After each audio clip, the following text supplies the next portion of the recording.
Sa kaugnay na balita, handa raw sa anumang eventualities ang Pambansang Pulisya o PNP sa oras na makumpirma ang umano'y arrest warrant na inilabas ng International Criminal Court o ICC laban kay dating Pangulong Rodrigo Duterte. Ito'y dahil obligado silang makipag-ugnayan sa Interpol kung sakaling magpasaklolo ito. Nagbabalik si Edniel Parosa. Tiniyak ng Pambansang Pulisya ang kahandaan nito sa harap ng impormasyong baka ipa-aresto na nga ng International Criminal Court si dating Pangulong Rodrigo Duterte dahil sa umano'y crimes against humanity.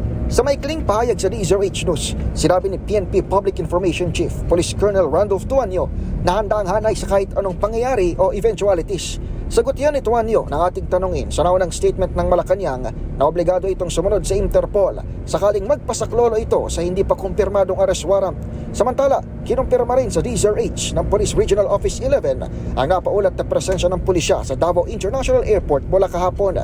Pero itinanggi ni Pro 11 spokesperson Police Major Catherine De La Rey na para ito arestuin si FPRRD na lumipad pa Hong Kong nitong weekend. Ayon kay De La Rey, nagsagawa lamang ng simulation exercise ng Regional Mobile Force Battalion at wala itong kinalaman sa kahit anong issue. Regular umanong CIMEX ng aktibidad, lalo't sa paliparan ng Davao, nakadeploy ang nabanggit na unit ng pulisya.